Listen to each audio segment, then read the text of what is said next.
Hello everybody and welcome back to Robert's Reviews. First, yeah, I'm a little late. It's taking me a little bit longer to get through this series than I had anticipated.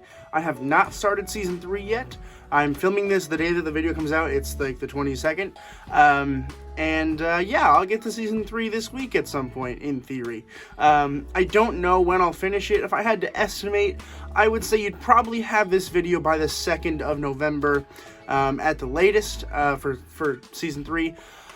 No promises, but that's my estimate. I'm also trying not to release more than one video per day, except for new releases, such as, you know, tonight when I release other videos about Dune and Ron's Gone Wrong. But yeah, if you're interested in Season 3, subscribe. It will come out soon. I've just got a lot of other stuff I'm trying to get through first, including my Halloween specials for the Human Centipede series, which you're going to want to check those videos out because they're going to be great. I'm filming them today. I'm very excited.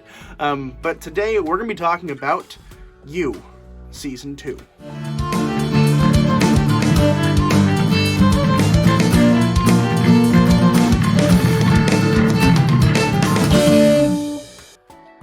You Season 2 was released in 2019. Spoilers ahead, okay? There are going to be spoilers for this season, not for Season 3, I know nothing about it, but for Season 1 and Season 2, there are going to be spoilers, because there's no way to talk about a show without spoiling it, other than saying, yeah, it was good, or no, it was bad.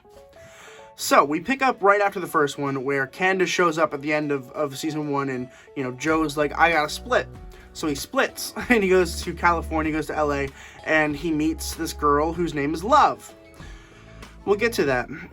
And he's basically trying to run from his past, but his past is coming back from him, because Candace comes back as Amy, and she ends up dating Love's brother. So it's this intense, crazy mix of characters, and it's good. It's very good. It's very solid. Let's talk about the good things first, which, first, I think it is tighter, certainly, than the first one. The first one, while I think that the tone was better in the first one, and I think that it definitely made me more anxious than the second one, the second one definitely felt more tight. They knew exactly where they were going, they knew what they were doing, and it felt like a Netflix show, where each episode kind of does end in a certain way where you're like, okay, I don't need to watch them, but I want to, right? Whereas the one from Lifetime, the Season 1 that they did, definitely felt like, you know, oh, I have to wait a week to watch the next one, and it's killing me.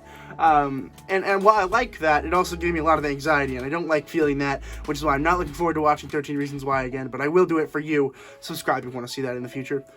But, yeah, I just felt like this one definitely it was tighter, the story was a little bit better in my opinion, and a lot of that has to go with Love, who's played by Victoria Pedretti, I think it's pronounced, who is absolutely brilliant in this show. I think the name is so stupid. Who names their main character Love when it's about love? Like, the whole show is about love, and I'm just like, like, I hate that with, like, a passion. Like, I really do, I despise that. I hate it. It hit the nail right in the head, but also, like, come on, pick any other name. But her character's so cool. I like that she's a chef.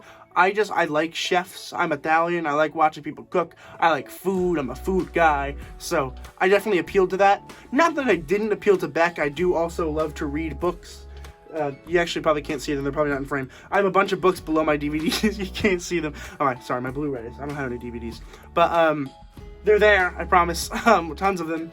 I like to read, but I don't know, something about her being a chef worked for me, because that's the kind of thing about food, right, that's how you share love with someone, particularly if you're Italian like me. You like to make them food, and, like, give them food, make sure they're feeling full, and that definitely did have a sense of importance in this show with Love, right? Was she would always cook for people that she liked, and even got to a point where Joe, who is now Will, was expecting it, and I loved that. I thought it was really cool. 40 is an excellent character. He is Love's brother, who I thought was honestly quite brilliantly portrayed. I wish I wrote his name down. I didn't. I'm very sad. He is brilliant in this show. I mean, really, truly awesome. The twist at the end is brilliant, where he comes out and he's like, I know who you are, Will. Which, while yes, I thought was really cool, also was kind of dumb, because he also had said that he had killed someone. He didn't, but he had said that he did. So he also, to a certain extent, is also just as bad as he is, but whatever. The twist at the end with Love is brilliant. I think it's awesome, because it definitely reminisces, you know, of course, Joe's background, but also it shows that Joe does not want to be a bad person, right? We see him let people go out of the cage this time. We see him try to actively do better things. And I appreciated a lot that they actually tried to show that with the connection of love here, which I'm assuming in the third season there's going to be issues where, you know, of course he's going to have a baby, but also there's going to be some issues with that. I think. I don't know. But I would assume there's going to be issues where he really likes her, but also she's a horrible person.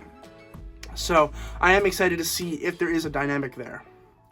I'm trying to think about what else. I like how we had, I forget her character's name, but the child who is trying to be a filmmaker. First of all, love it. I love, you know, young filmmaking. I thought it was really fun, like, and relatable for me. But also, I appreciate that we do still have something for Will to do with a child. That sounded worse than I meant it to. I like how he's fatherly, right? And we see that in this. So we also see him in the first one with Paco. Just brilliant relationships with children that show that he is a good person. It definitely relates to the fact that we really know that he's a good person here. And in season 2, it really does show that he's not trying to be a creeper. The first season, while it did say it, it didn't really show it very well. I appreciate that this one was like, hey, listen, he's really not a creeper. Like, he really is trying not to be, and I appreciate that. It really does make us relate to him just a little bit more than in the first season. Overall, I mean, it is a very good season. I don't know if I like it more or less than the first one. I just like it differently. And I think it is a show, like, I think you probably could watch season 2 without watching season 1 and be okay with it. I do think that. Yeah, you're not going to get everything. You're not going to understand everything, but it kind of does just start off a whole new leaf, and then it does show flashbacks from season 1, but if you didn't watch season 1, I think you'd still understand, you know, oh, he killed that person. Like, he says it. So it's I feel like you don't have to watch season 1 if you don't want to. I recommend you do because it's good, but you don't have to. But I'm going to go ahead and give you season 2 an A. If you hear people talking, my friends are streaming right now, so I apologize. But yeah, I think it's really good. If you haven't checked it out, I recommend you do. It is on Netflix. Let me know in the comments down below what you thought of the show. I'd love to hear your thoughts. I will respond as soon as I get the notification, so definitely consider doing that. Please consider subscribing. Once we get to 200, I'm going to be doing an 8-hour-long live stream as soon as I get my computer back to working as well. So, but subscribe anyway. It'll happen as soon as we hit 200 and I get that working. But definitely consider doing that because it's a huge help, and I love talking about movies, and you probably like listening to me about movies and talking in the comments below. Do that. But thank you guys so much for watching this video, and as always, keep watching movies and television, stay educated, and I'll see you guys in the next video.